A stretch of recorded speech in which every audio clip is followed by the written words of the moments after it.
Bismillahirrahmanirrahim. Assalamualaikum warahmatullahi wabarakatuh. Alhamdulillahirrabbilalamin. Wassalatu wassalamu ala ashrafil anbiya'i wal mursalin wa ala alihi washabihi ajmain. Amma ba'd. Perkenalkan, nama saya Raja Rasyidun Yandi Siregar dengan NIM 12130301112. Pada kesempatan kali ini saya akan memaparkan materi atau menjelaskan atau mempresentasikan materi terkait hukum tata negara untuk memenuhi tugas akhir semester untuk mata kuliah Hukum Tata Negara dengan dosen pengampu Bapak Lutfi Fahrul Rizal SSY MH.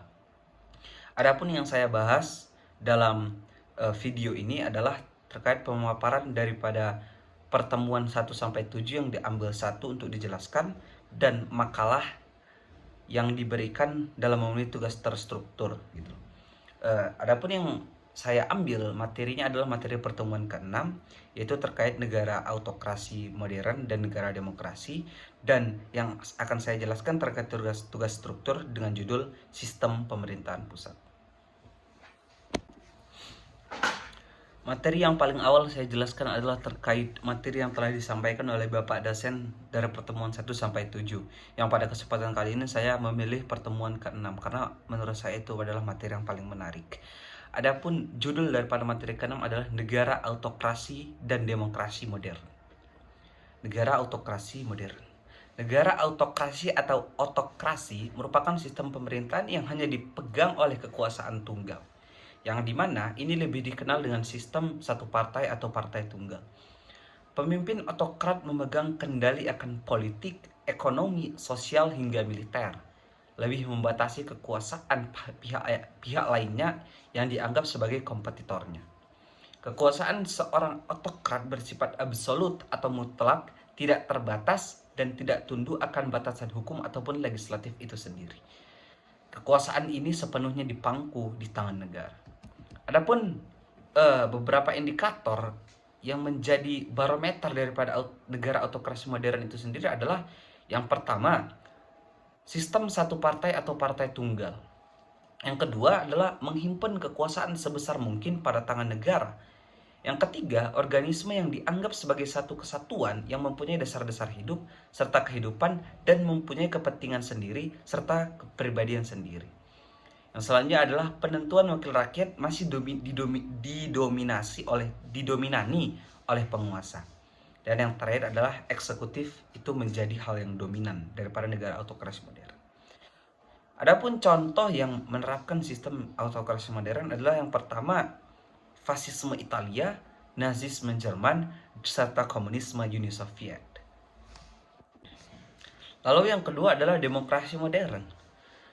Negara demokrasi merupakan kekuasaan yang berada di tangan rakyat, yang berarti semua rakyat memiliki hak yang sama dalam memegang dan mengendalikan kekuasaan. Hal ini sangat berbanding terbalik dengan negara autokrasi modern, di mana kekuasaan yang hanya dipegang dan dikendalikan oleh satu orang, yang berarti kekuasaan itu bersifat tunggal. Demokrasi sendiri juga dikenal memakai sistem multipartai. Dasar pijakan demokrasi sendiri berdasarkan kedaulatan rakyat, sehingga kepentingan dan kemaslahatan rakyat yang lebih diprioritaskan. Adapun indikator yang menjadi barometer daripada negara demokrasi modern sendiri adalah yang pertama, sistemnya multipartai. Artinya ada banyak partai di dalamnya yang nantinya menjadi kompetitor daripada pemilu. Yang kedua adalah penyelenggaraan kekuasaan rakyat. Yang selanjutnya adalah kumpulan atau kesatuan daripada individu, dalam arti bahwa individu mempunyai peranan yang pokok yang harus menentukan dan mengusahakan kebahagiaan serta kekuasaan negara. Yang selanjutnya adalah rakyat memiliki kendali penentuan wakil penuh. Dan yang terakhir adalah undang-undang itu bersifat dominan. Contoh daripada negara yang menerapkan sistem demokrasi adalah negara kita, Negara Kesatuan Republik Indonesia. Selanjutnya saya akan menjelaskan tentang makalah yang kami buat, yang kelompok saya buat terkait untuk memenuhi daripada tugas terstruktur yang diberikan daripada dosen hukum tata negara itu. Adapun judul daripada makalah kelompok saya adalah Sistem Pemerintahan Pusat. Yang akan dibahas, yang akan saya paparkan dan yang akan saya jelaskan dalam kesempatan kali ini adalah yang berkaitan dengan sistem pemerintahan pusat. Yang pertama adalah tentang bagaimana peran serta fungsi Undang-Undang Dasar di Indonesia, Yang kedua adalah bagaimana otonomi dan fungsi dalam pemerintahan pusat di Indonesia. Dan yang ketiga adalah bagaimana mekanisme pembagian kekuasaan yang dilakukan di Indonesia itu sendiri. Adapun yang pertama adalah Undang-Undang Dasar di Indonesia gitu. Eksistensi Undang-Undang Dasar di Indonesia menempati tata urutan peraturan tertinggi dalam negara. Undang-Undang Dasar 1945 memiliki peran yang sangat penting dalam pelaksanaan ketatanegaraan di Indonesia. Perannya dapat dilihat dari kandungan yang terdapat di dalamnya. Undang-Undang Dasar 1945 mengandung cita-cita dan nilai luhur bangsa Indonesia yang tertuang dalam pembukaan Undang-Undang Dasar 1945 dan diikat oleh pasal-pasal dan ayat-ayat yang dijelaskan di dalam batang tubuh Undang-Undang Dasar 1945. Adapun Undang-Undang Dasar sendiri adalah dasar yang tertulis. Di samping itu, masih ada hukum dasar yang tidak tertulis, yaitu konvensi. Yang pertama, sebagai norma hukum, Undang-Undang Dasar bersifat mengikat terhadap yang pertama pemerintah, setiap lembaga negara atau masyarakat, dan setiap warga negara Republik Indonesia dan penduduk di Republik Indonesia itu sendiri. Yang selanjutnya adalah berisi norma-norma terkait sebagai dasar dan garis besar hukum dalam penyelenggaraan negara harus dilaksanakan dan ditaati. Yang kedua adalah sebagai dasar hukum. Undang-Undang Dasar 1945 merupakan sumber hukum tertulis atau tertinggi. Setiap produk hukum seperti undang-undang, peraturan pemerintah, peraturan presiden, peraturan daerah, dan setiap kebijaksanaan pemerintah berdasarkan Undang-Undang Dasar 1945 itu sendiri. Dan sebagai alat kontrol atau social control, yaitu mengecek apakah norma hukum yang lebih rendah sesuai dengan ketentuan-ketentuan yang diatur di dalam Undang-Undang Dasar 1945. Yang selanjutnya adalah otonomi dan fungsi sistem pemerintahan pusat. Otonomi daerah. Menurut Undang-Undang Dasar Nomor 32 Tahun 2004, otonomi adalah hak, wewenang, dan kewajiban daerah otonom untuk mengatur dan mengurus sendiri urusan pemerintahan dan kepentingan masyarakat setempat sesuai dengan peraturan perundang-undangan.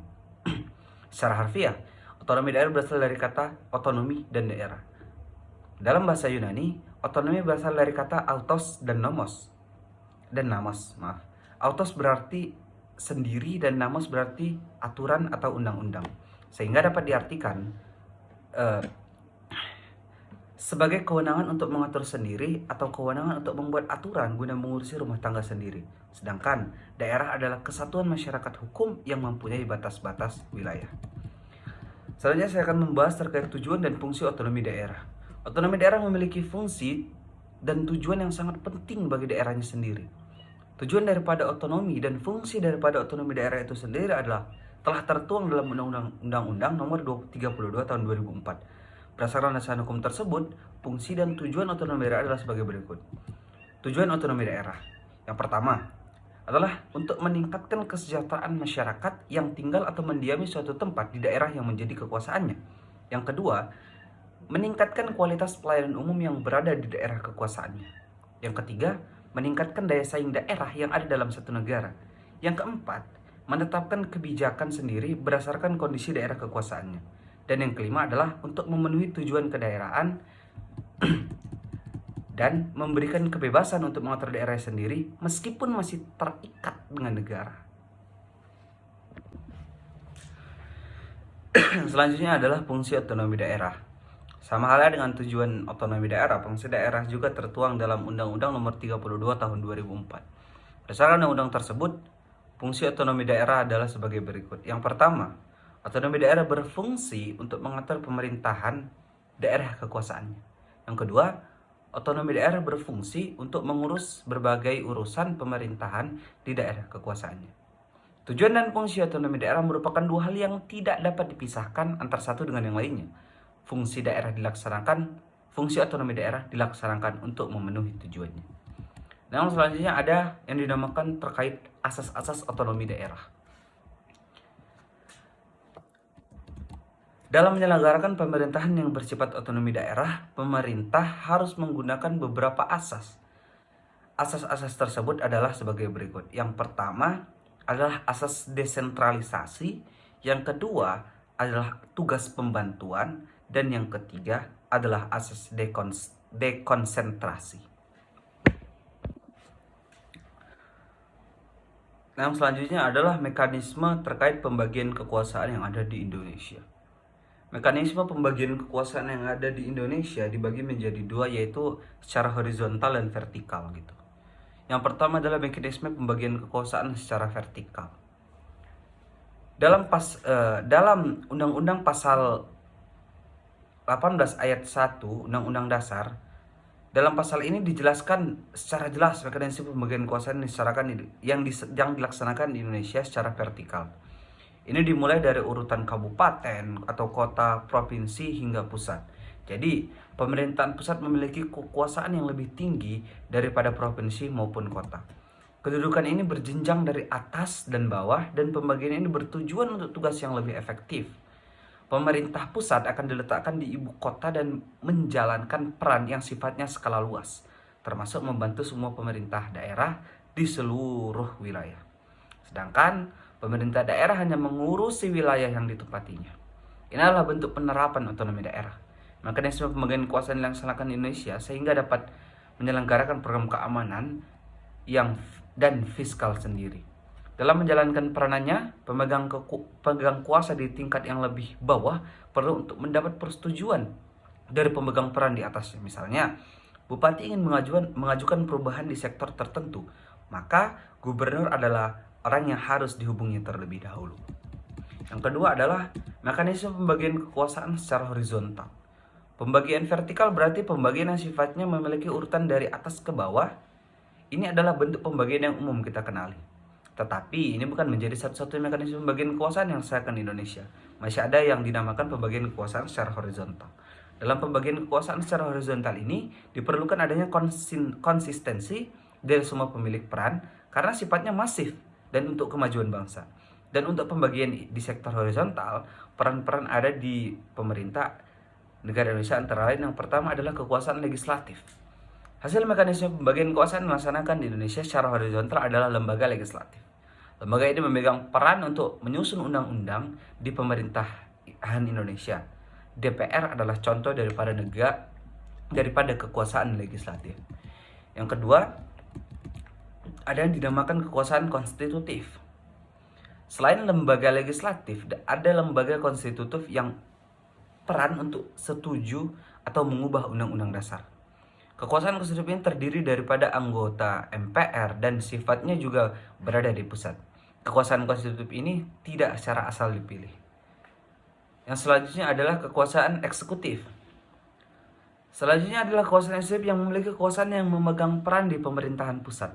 Sesuai yang tertera dalam Undang-Undang Dasar Pasal 4 Ayat 1, mekanisme pembagian kekuasaan yang dilaksanakan di Indonesia adalah Presiden. Yang selanjutnya adalah kekuasaan yudikatif. Dalam hal yudikatif ini, dipegang kekuasaannya oleh Mahkamah Agung dan Mahkamah Konstitusi. Dalam Undang-Undang Dasar 1945, Pasal 24 Ayat 2, pemegang kekuasaan yudikatif adalah kehakiman untuk kegiatan yang berdasarkan di lingkungan peradilan secara luas. Yang selanjutnya adalah kekuasaan inspektif. Dan mekanisme pembagian kekuasaan yang dilaksanakan di Indonesia adalah kekuasaan inspektif gitu. Secara luas, pemegang kekuasaan ini mengatur sekaligus memegang tanggung jawab keuangan negara, dan pemegang peran ini adalah Badan Pengawas Keuangan atau BPK yang kita kenal lazimnya. Dan yang terakhir adalah kekuasaan moneter. Sesuai dengan namanya, kekuasaan moneter ini sifatnya adalah untuk mengatur keuangan baik di pasar nasional maupun internasional. Kekuasaan moneter dipegang oleh Bank Indonesia dalam sistem pemerintahan di Indonesia saat ini. Menjalankan peranan dalam pemerintahan ini terbagi menjadi pembagian secara vertikal dan horizontal. Vertikal ini memiliki urutan dan kedudukan sendiri, sedangkan mekanisme pembagian kekuasaan masyarakat Indonesia memiliki peran secara keseluruhan. Baiklah, sekian yang dapat saya sampaikan terkait tugas untuk memenuhi ujian akhir semester mata kuliah Hukum Tata Negara. Lebih dan kurang saya mohon maaf. Terima kasih yang telah menyaksikan. Semoga apa yang saya sampaikan tadi memberi manfaat untuk kita semua. Akhirul kalam, wallahul muwaffiq ila aqwamit thoriq. Wassalamualaikum warahmatullahi wabarakatuh.